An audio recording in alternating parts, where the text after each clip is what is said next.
pessoal, bem-vindos a mais um episódio de Mil Crimes. Eu sou a Bruna, comigo está a Fabi, ainda aqui no Brasil. Oi, Fabi. Olá, Mil Crimers, tudo bem com vocês? Ainda estou no Brasil, viajo amanhã, cara. Será que na hora vai ser... que sair esse episódio, eu vou estar chegando lá. Então, será que vai ser que nem da outra vez que você foi viajar e o mundo quase acabou? Cara, não sei, mas eu já comprei um traje para essa viagem, que é um macacão, e eu vou desenhar o símbolo da Umbrella do Resident Evil, sabe? Esse é meu plano. E boa sorte para mim, né, gente? Tomara que o mundo não fique pior, né? Ai, falando em mundo ficar pior, hoje... fui eu, né? Hoje eu vi que o Átila estava falando da vacina de 90% de eficácia, não sei se vocês viram isso. Não. Mas o Brasil vai para o último lugar da fila, porque quando eles vieram falar para a gente se a gente podia produzir aqui, a gente ignorou, né? Obrigada, Bolsonaro. Que ótimo, obrigada, biroleira. Nossa. Bom, que ótimo. Aí, ó, vamos começar bem, então. E tem algum recado, então, além desse? Vai tomar no cu básico pro Bolsonaro? Queria agradecer as pessoas aqui do podcast que sempre escutam a gente e quem apoiou meu quadrinho no Catarse, porque a gente bateu a meta hoje, fiquei sabendo. Aê! Muito legal. Parabéns! Obrigada. E quem comprou a caneca, tá tudo no correio, gente, tá chegando. E se você não recebeu ainda, manda uma mensagem se você achar que tá demorando muito, que a gente tem um número de rastreio e a gente pode te mandar. Daí a gente tá verificando. Tem já uma menina que acha que alguém roubou a caneca dela. A portaria do prédio dela roubou a caneca. A portaria do prédio, alguém deu um miguezão e pegou. Aí a gente vai ver se ela consegue recuperar, senão vamos mandar outra para ela. Mas avisa a gente. Fiquem tranquilos que tudo será resolvido, todo mundo vai ficar com as canecas, fiquem de verdade tranquilos. Isso, e a gente vai, esse mês agora, vai ter o sorteio do caderno, para quem não sabe, o caderno do Prêmio Machado, que, gente, quando que é o Prêmio Machado? Já encerrou a votação? É agora, né? Não sei, deixa eu ver aqui, ó. Bom, deixa eu procurar aqui. Daqui a pouco, quando sair esse episódio, eu acho que já vai ter encerrado. Gente, vota na gente. Vote na ainda gente. Dá tempo. 10 de novembro, amanhã, então não vai dar tempo das pessoas votarem. Então, amanhã a gente vai sair até amanhã a votação. Eita! Não, acho que a votação é no dia que sai esse episódio. Então, se a gente ganhou, não sabemos ainda. Exato. Mas, eu nunca ganhei nada, gente. Por favor. Agora já foi. Quem votou, votou. Quem não votou, fica aí. Mas tudo bem. Então, vai ter esse caderno e em dezembro a gente vai sortear umas canecas, né, de Natal para vocês. Então, e vai ter nossas férias. Vai ter férias do 1001 também. Férias, 2 semanas de férias só. A gente também é humano. E é isso, gente. Vamos para os agradecimentos, então, de hoje, que vão para a Tereza Costa, a Tuane Ronesco e a Mariana Rangel. Muito, muito obrigada, pessoal. E bora lá, então, para o caso de hoje.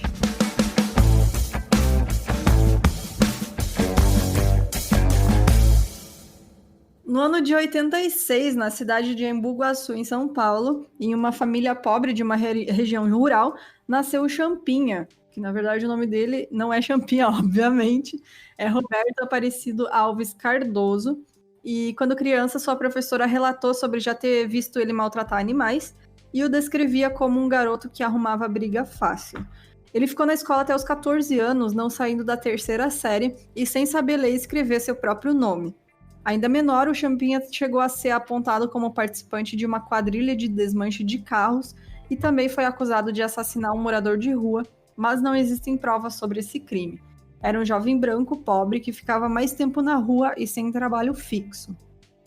Então, ele sempre foi problemático desde criança, né? E como era uma família muito pobre, ele nunca teve esse apoio, né? Terapia. Ou conselho psicológico, exatamente. Aconselhamento, enfim, sempre foi desamparado, né? E a Liana Bay Friedenbach, ela tinha 16 anos, era branca, nascida em São Paulo, de família de classe média alta, e o Felipe Silva Café tinha 19 anos, também branco de família classe média, também nascido em São Paulo. Esses dois se conheceram na escola e eles começaram a namorar, e com 2 meses de relacionamento eles resolveram viajar. A família de Liana não aprovava o namoro, e por conta dessa discordância ela resolveu mentir sobre o destino de viagem, falando que ia para Ilha Bela com o grupo de jovens da comunidade israelita que ela frequentava. Na realidade, ela estava indo passar um final de semana acampando perto de um sítio abandonado em Embu-Guaçu com Felipe. A família dele sabia sobre o acampamento, mas estava tranquila, pois não sabiam que iam só os dois, mas sim que ele estaria com alguns amigos. No dia 31 de outubro de 2003, o casal resolveu matar o tempo até sua viagem no vão livre do Museu de Arte de São Paulo, o MASP, na Avenida Paulista. Às 5 horas da manhã do dia 1º, eles foram para o terminal rodoviário do Tietê, desembarcando em Embu-Guaçu por volta das 9 horas. De lá, pegaram outro ônibus para Santa Rita, aonde chegando caminharam 4,5 km a pé até o sítio abandonado, ficando sob um telhado caindo aos pedaços. Então eles foram meio que no esquema roots, né? Coisa de jovem ali. Adolescente, né? Normal. Aquela coisa, né? Eu, adolescente, também, na minha cidade, tinha uma tradição de todo ano a gente ia de a pé até outra cidade próxima, pela rodovia, pelo acostamento, né? Nós ia caminhando, dava aqui, eu acho que uns 10 quilômetros. A gente ia, almoçava lá e voltava, tipo, por que? Não sei. A gente fazia... Mas cara, coisa de jovem. Hoje em dia, se me fala assim, vamos acampar? Não, cara, não, sabe? Eu quero mijar num banheiro, sabe? Eu não quero ter que mijar no mato, não. Muito obrigada. Então, enquanto eles caminhavam pela região, o casal chamou a atenção de todos por se vestirem de maneira diferente da população local, que era mais simples e mais rural. Além do mais, eles carregavam muitas bagagens e também algumas pessoas comentaram sobre como os dois eram bonitos, principalmente a Liana. E eram jovens desconhecidos da região. No interior todo mundo se conhece, né? A gente se vê dois adolescentes cheios de mochila passando, você sabe que eles não são dali, né? E o Champinha, com 16 anos, estava saindo para pescar junto com o Pernambuco, que era o Paulo César da Silva Alves, quando eles avistaram o casal pela manhã, andando pelo vilarejo, e também tiveram atenção para eles. Após isso, conversaram e decidiram assaltar os jovens namorados. O casal já tinha montado o acampamento e estava dentro de sua barraca quando foram abordados na tarde do mesmo dia em que chegaram. No ato, os assaltantes descobriram que os dois não tinham tanto dinheiro quanto eles imaginavam, então os planos de assalto mudaram para um plano de sequestro. Depois de pensarem no andamento do sequestro, Champinha, Pernambuco, Liana e Felipe foram para um sítio da região em que o caseiro não estava presente. Depois decidiram ir para a casa de Antônio Matias de Barros, colega dos sequestradores. Nesse momento, ele também se tornou comparsa do crime, claramente, né? E lá, a Liana falou sobre como a sua família tinha dinheiro e propôs que pedissem o resgate em troca de sua libertação e de seu namorado. O lugar do cativeiro era insalubre e anti-higiênico, e o casal foi separado, um em cada quarto. Anoiteceu e enquanto Felipe estava em um quarto, no outro Pernambuco estuprava Liana, que em choque não conseguia reagir. Na manhã seguinte, o casal foi obrigado pelos sequestradores a caminhar por uma trilha. Os sequestradores perceberam que Felipe não seria tão útil no crime, então Pernambuco seguiu com ele enquanto Champinha ficou com Liana. O sequestrador que ficou com Felipe, que estava com as mãos atadas, ordenou que ele ajoelhasse e acabou o matando com um tiro na nuca a queima-roupa, deixando seu corpo abandonado na mata. Liana não viu, mas ela ouviu o tiro, e quando questionou Champinha, ele alegou que o seu namorado tinha sido libertado após o tiro. Felipe Café morreu no dia 2 de novembro de 2003. Então, após essa execução do Felipe, o Pernambuco fugiu para São Paulo e abandonou, né, o plano, tudo, e o Champinha ainda estava com a Liana, mas até então nenhum pedido de resgate tinha sido feito. Isso porque os pais dela também não sabiam onde é que ela estava, né? Liana foi levada para a casa de Antônio Caetano da Silva, que era conhecido do Champinha, do Pernambuco e do Antônio Matias. O Champinha, ao ir para o cativeiro com a Liana, a estuprou pela primeira vez.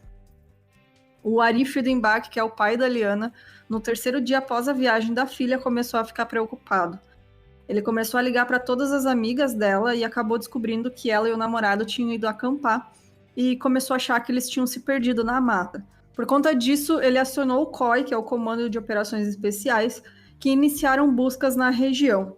Então, durante a procura, eles acharam a carteira e o celular da Liana e as roupas do casal. Bom, já era o terceiro dia de cativeiro quando Antônio Caetano chegou com seu amigo Aguinaldo Pires no cativeiro. Tipo assim, cara, virou o quê essa porra, né? Todo mundo sabia, né, cara? Tipo, o que é? Você liga pro seu amigo e fala, ô, sequestrei uma pessoa aqui, cola aí. Nossa, então. velho. Oh. E aí, nesse momento, né, ele ligou pro amigo dele, o Aguinaldo, e o Champinha falou pra ele que a Liana era sua namorada e ofereceu ela pro Aguinaldo, que também a estuprou. E o Champinha, Aguinaldo e Liana foram então para a casa de Antônio Matias, que era o dono da primeira casa onde eles passaram a primeira noite lá para pescar. Enquanto isso, as buscas pelo casal se intensificaram, e com grande comoção da imprensa nacional, programas de entretenimento eram interrompidos com plantões, muitas vezes com os apelos de Ari Friedenbach pela volta de sua filha. Em suas falas, em alguns momentos, ele acreditava que ela poderia ter fugido com seu namorado, já que ele e a esposa dele, né, os pais dela, não aprovavam, né, o relacionamento deles, e ele chegou a falar em rede nacional, assim, não tem problema, podem voltar, a gente aceita o relacionamento de vocês, não pode vir. Ele só queria que eles voltassem. A comoção era tanta que até mesmo um empresário ofereceu um helicóptero para que pudessem jogar folhetos com a foto do casal desaparecido na região do desaparecimento. E isso realmente aconteceu. E assim, quando a gente fala comoção aqui nesse caso, você pode trocar por dinheiro também, né? Porque né? Era uma família rica, né? Meu? É uma família rica e tem cobertura, né, da mídia e tudo mais. Porque se fosse eu ou você... E assim, isso é só uma coisa que aconteceu. Não é a minha falta de sensibilidade, né? A gente sabe. Isso é um fato, gente. É por que, né, teve essa comoção toda. Porque Exatamente. Era uma família poderosa. E eu lembro dessa época, 2003, né? Cara. Eu tinha o quê? 12 anos, 13 anos. E, lembro muito disso, cara. Eu lembro de ter toda hora na TV, de você estar assistindo e passava as coisas, e tipo, imagem aérea do lugar, enfim, né? Então acho que foi um dos primeiros casos, assim, que aconteceu no Brasil, que teve toda essa comoção nacional, que eu lembro de ter acompanhado, sabe? De eu ter idade suficiente para perceber o que está acontecendo. Sim, sim. Durou um tempão, né? Foi bastante tempo. Vendo, eu lembro, cada dia era uma notícia nova, enfim. Então, no dia 3 de novembro, a região já estava com uma movimentação grande de policiais por conta dessas buscas, e no fim da tarde, o irmão do Champinha foi até a casa de Antônio Matias. Ele foi falar sobre a preocupação que a mãe dele estava com seu sumiço e que a polícia fazia rondas por ali, e novamente o Champinha apresentou a Liana como sua namorada. Ele foi avisado sobre a movimentação que acontecia e mentiu dizendo para o irmão e amigos que já tinha levado a garota, que já estava levando ela para a rodoviária. Então, no dia 5 de novembro, durante a madrugada, o Champinha levou a Liana para o mesmo matagal onde o Felipe tinha sido assassinado. Ele fez uma tentativa de degolação, mas não conseguindo, a esfaqueou nas costas e no tórax. Ele também golpeou na cabeça dela com o lado cego da faca, e esse acabou se tornando o motivo de sua morte. Bom, tanto o corpo de Felipe quanto o de Liana foram encontrados pela polícia 5 dias depois, em 10 de novembro. No dia 14 de novembro de 2003, Pernambuco, Antônio Caetano, Antônio Matias e Aguinaldo Pires foram presos. Champinha, por ter 16 anos, foi encaminhado para a Fundação Casa. Em julho de 2006, Aguinaldo Pires foi condenado a 47 anos e 3 meses de reclusão por estupro. Antônio Caetano da Silva recebeu 124 anos de reclusão por diversos estupros. Então a gente já tem aí, né, um precedente. Antônio Matias foi sentenciado a 6 anos de prisão e 1 ano, 9 meses e 15 dias de detenção por cárcere privado, favorecimento pessoal, ajuda à fuga dos outros acusados e ocultação da arma do crime. Em novembro de 2007, Pernambuco pegou 110 anos e 18 dias por homicídio qualificado, sequestro, estupro e cárcere privado, sendo o último a ser julgado. O Champinha, que era menor de idade na época, foi condenado a 3 anos na Fundação Casa, e de acordo com o Estatuto da Criança e do Adolescente, ele poderia ter ficado internado na entidade por até 3 anos, ou no máximo até completar 21 anos. Então, no dia 2 de maio de 2007, às 18 horas, ele fugiu da Fundação Casa com um comparsa, porque eles escalaram um muro de 7 metros de altura através de uma escada. A polícia achou ele 11 horas depois e ele foi internado novamente. Então, ao completar 21 anos, no entanto, o Ministério Público requereu sua interdição civil com base na lei, pois ele foi diagnosticado com um transtorno de personalidade antissocial e com uma leve deficiência intelectual, podendo apresentar riscos à sociedade. Então, devido a essa análise, ele vive hoje em uma unidade experimental de saúde sob os cuidados do Estado. Então, o Estado viu que ele não tinha condições mesmo de sair, né, e manteve ele preso, porque finalmente ele foi diagnosticado, então, né, porque deviam ter feito isso quando ele era criança ainda, né, para ele poder, né, ter um tratamento, uma terapia, alguma coisa. É complicado, e eu acho que até a Camila depois pode confirmar pra gente, mas no Brasil não existe legislação específica, né, para serial killer ou para, não sei, onde se enquadraria o Champinha também, né? Mas é complicado a gente falar de deixa preso, de põe na cadeia, e não sei o quê. Não tenho o que dizer, porque existem casos de pessoas que já foram, sim, ressocializadas, e pessoas que não, ou que precisam de um tipo de tratamento específico, ou não. Mas, nesse caso específico, a gente sabe muito bem que o sistema penitenciário, ele não ressocializa ninguém, né, atualmente, pelo menos. Inclusive, eu recomendo o episódio do Anticast, é um episódio de uma das temporadas do Projeto Humanos, que chama O Eterno Perdedor. Quem quiser ouvir, cara, é sensacional esse episódio. Vale muito a pena, é sobre redenção e eu me emociono sempre que escuto. Mas é isso, não tem o que fazer, né, Bru? Mas é que esse diagnóstico também, a Jéssica comentou que ele foi também uma maneira de manter ele preso, porque não ia, é um caso de muita visibilidade, né? Então, se ele fizesse 18 anos, 21 e fosse solto, claro que ia ter comoção pública, né, cara? Eu lembro, na época, teve isso serviu como combustível para... maioridade penal tem que ser com 16 anos, 14 anos, sabe? Sim, essas coisas bem...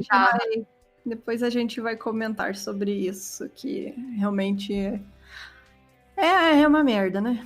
Mas, Uma emissora de TV filmou Champinha numa casa confortável, decorada em alto padrão, com sofá, TV de 29 polegadas, 5 refeições diárias feitas por nutricionistas. Isso foi veiculado em 17 de dezembro de 2007. Isso fez com que o governo fosse duramente criticado pela população.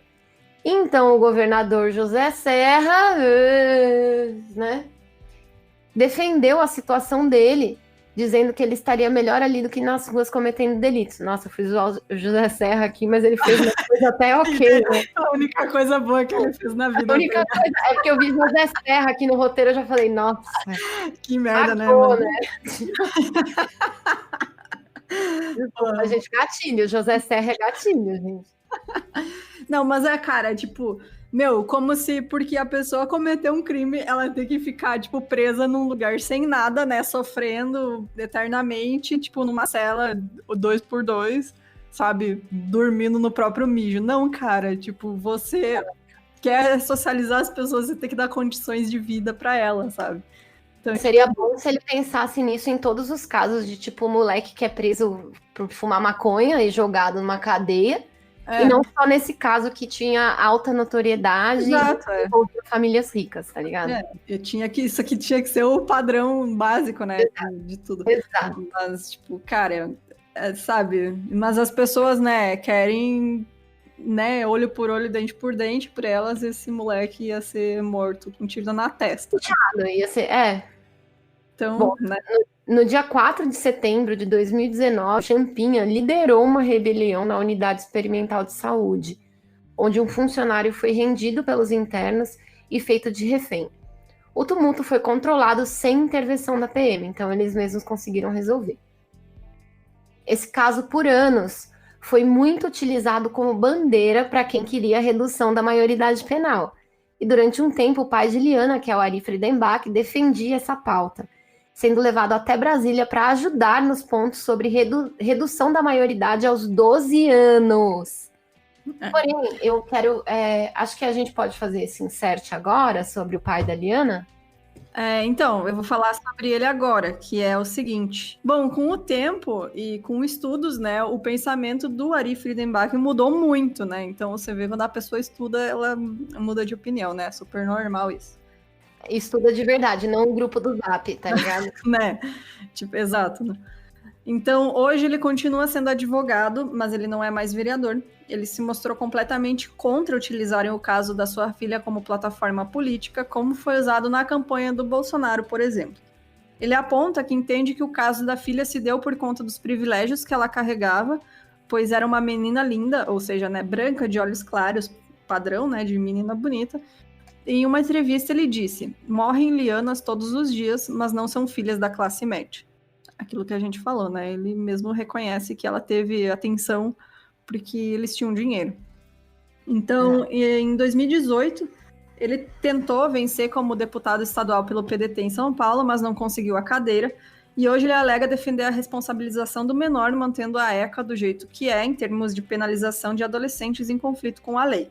Então, ele defende que para os casos de estupro, latrocínio, sequestro e homicídio, haja um tratamento diferenciado como uma responsabilização do menor, que seja ele julgado e punido com ressocialização e decência, mas que cumpra penas rígidas como criminosos e não menor infrator. Então, assim, não adianta querer usar o caso como, né, porque tem que baixar para 12 anos, não sei o quê, não, porque nem o pai da menina concorda com isso, sabe? Exatamente. Então, ele falou aqui, deu uma declaração que eu vou ler pra gente, que é quando o Bolsonaro foi falando assim, porque vocês lembram, né, gente, que quem tá vivo e consegue... você consegue lembrar, né? Tipo... Quem tá vivo agora.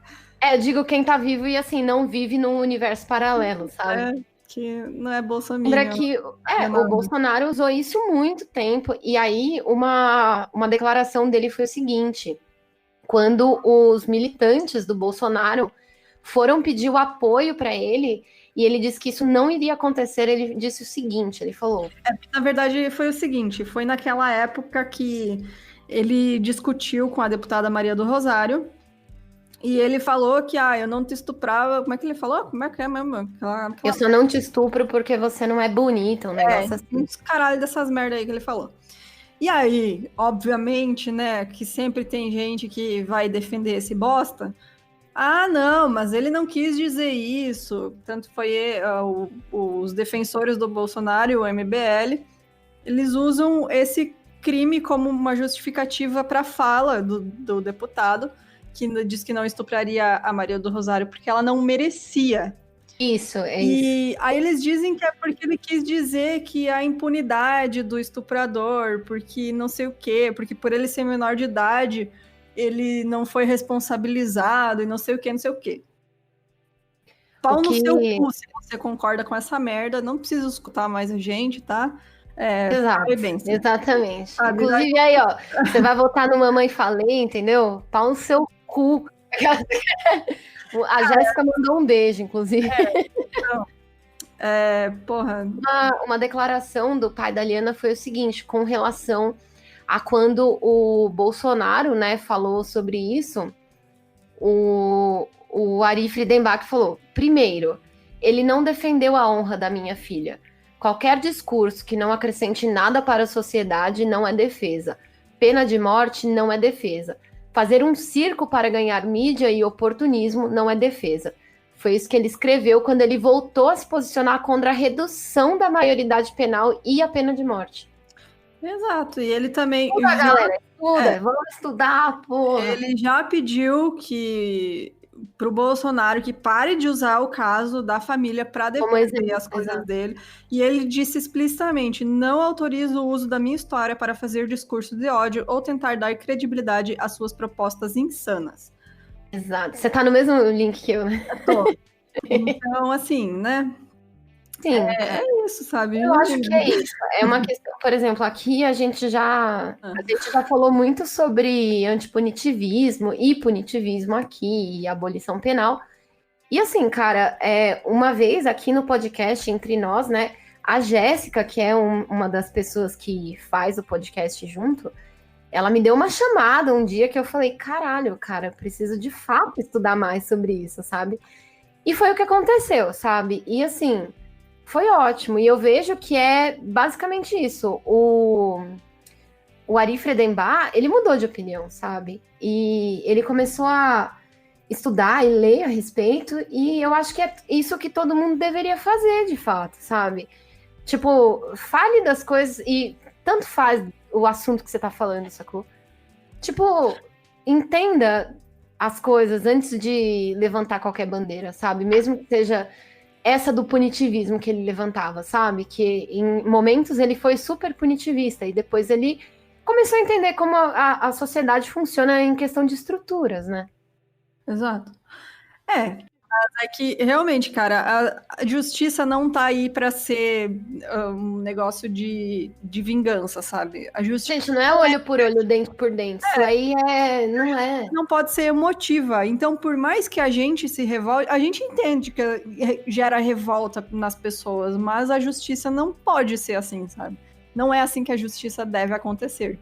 Então, por mais que você ache um absurdo, você tem que entender que ainda é uma pessoa e ela ainda merece ser tratada como um ser humano, pelo pior, por mais horrível que tenha sido o crime que ela cometeu.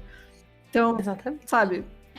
Cara, não tem muito o que dizer. Cara, é quase um clichê a gente falar assim, olha, se você mata um assassino, a gente tem 2 assassinos.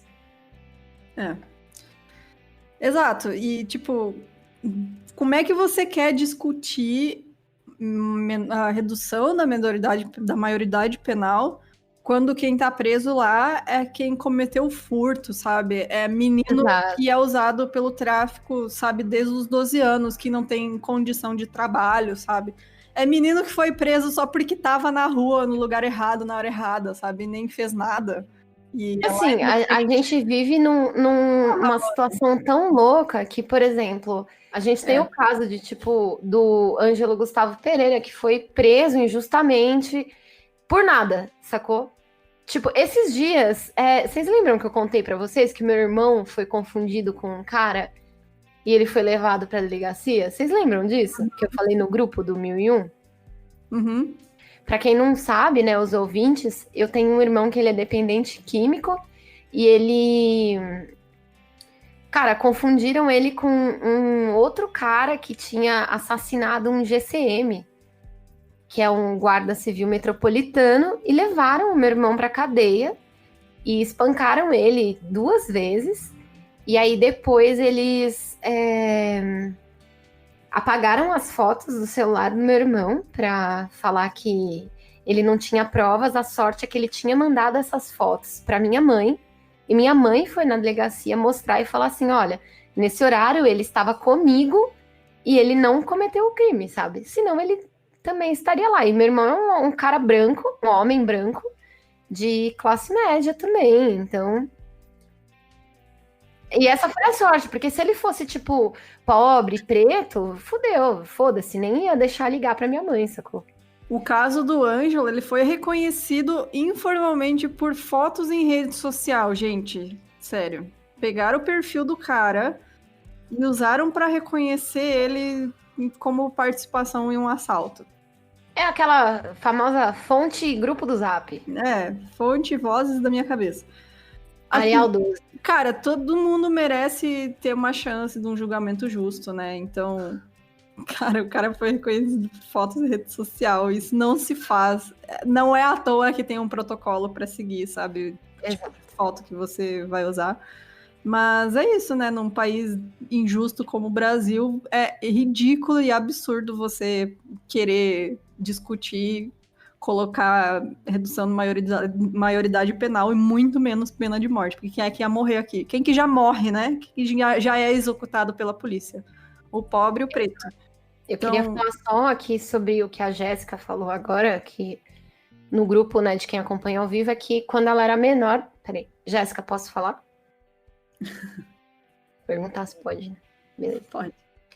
A Jéssica estava comentando aqui que quando ela era menor, ela foi inúmeras vezes revistada e se colocassem coisa na bolsa dela, e se a maioridade tivesse em vigor, né, essa redução de maioridade penal, ela teria 16 anos presa por tráfico, assim como já aconteceu com alguns amigos, e ela não teria feito faculdade, estudado, trabalhado, e muito menos estaria aqui falando com a gente, sabe?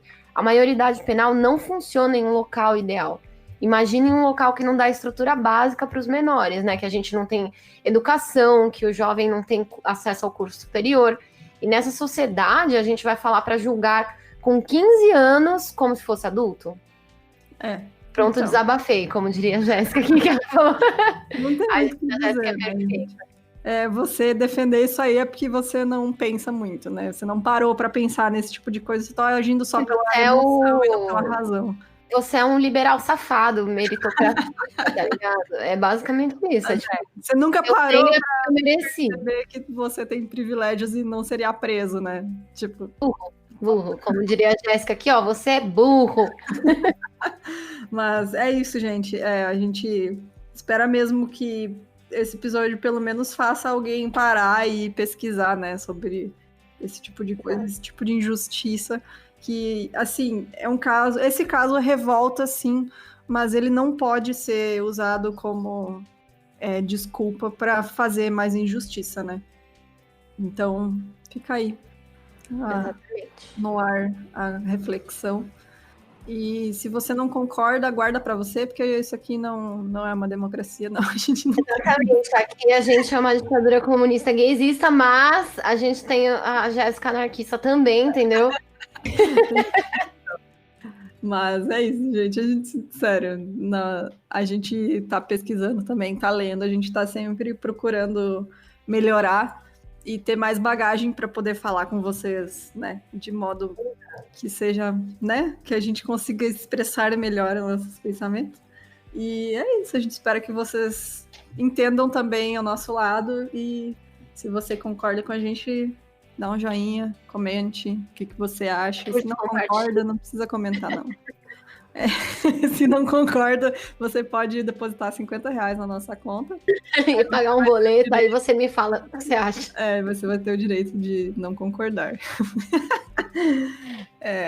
Tem mais algum recado, Fabi? Queria falar que eu não estava preparada para esse episódio. Uma vez por mês a gente tem um episódio mais de boa, tipo o do Marcelo VIP, pra gente rir. Exato. Se você ouviu esse episódio, na sequência, escute Marcelinho VIP ou Creepypastas, que dá uma melhorada. Ou se você for uma cagona que nem eu, aí você pode, tipo, ou sei lá, põe o disco do Padre Marcelo aí, sabe?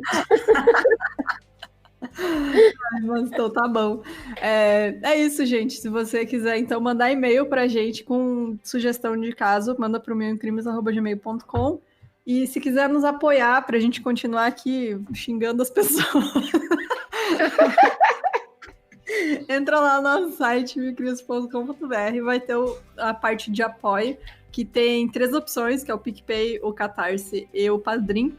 Então você escolhe qual você quer e a partir de R$15 você escuta a gravação ao vivo. E hoje a gente ficou 40 minutos aqui falando besteira, contando a história e tentando falar alemão. Mas... Ai, pera, deixa eu falar como que fala 1001 crimes em alemão, peraí. Calma. Aí os ouvintes que falam alemão vão matar a gente, né? Porque... Ouvintes que falam alemão, por favor. Peraí, deixa eu ouvir como que fala isso aqui. A gente já assassina japonês, toda vez que tem um caso japonês aqui, a gente já desgraça a língua. Agora em alemão 1001 Weibrechen. 1001 poligon. Aqui, ó, aprendi, ó. 1001 Weibrechen. Ah, velho, mandei bem. Weihbrachen. Isso é crimes, aparentemente. Não sei se eu falei certo, mas 1001. Isso eu sei que tá certo. O Ein eu sei que tá certo, porque tem um vídeo meu, inclusive, contando até 10 em alemão. Eu tava bebaça na Alemanha, inclusive. Tá cantando Rammstein. Sim. Se você é apoiador, você vai ter acesso a esse vídeo. Mas é isso, gente. Vamos encerrar por aqui, né? Porque senão vai ter 2 horas só da gente falando besteira. Pois é. Mas tem que ir agora, né? Porque durante o episódio não tem como, que é muito desgraçamento da cabeça. Então a gente ri no finalzinho. Então... Gente, espero que vocês fiquem bem, usem máscara, porque hoje eu fui até o shopping que eu tinha que comprar um negócio e fazia 10 anos que eu não saía de casa e todo mundo na rua sem máscara. Achei pesado. Tá voltando aí, pessoal, se cuidem. É isso. Beijos, tchau. Vou dar tchau primeiro, pra não falar que eu não dei tchau. Então, tchau. Tchau. Queria falar que eu não estava preparada para esse episódio. Não, a gente nunca tá, né, mano? A gente se revolta aí, tipo... Não, assim, ó, a gente foi gravar, aí a gente foi procurar, assim, né? Vamos ver aqui quais roteiros estão prontos e tal. Eu mandei a Fabi sortear um número, e aí caiu ele. A gente tinha 4 roteiros, né? Aí, vamos sortear um número. Aliás, falar pro DJ colocar isso aqui nos extras, né? Gente, DJ é o Mikael, editor do podcast, perfeito. DJ. É o DJ, gente, solta o som, DJ. Aí, a gente falou assim, vamos... Fabi, escolhe um número de 1 a 4, né? Aí eu escolhi 3. Aí, tipo, Liana Fredenbach, Champinha. Aí eu, tipo, caralho, mano. Puta que... Aí quais eram os outros 3, Bruna? Não, aí não era vou tipo. Falar, é verdade, tipo, não pode falar. pesado, mas os outros 3 eram piores, assim. Aí eu falei, como assim? Tipo, Jéssica, que desgraçamento da cabeça, amada.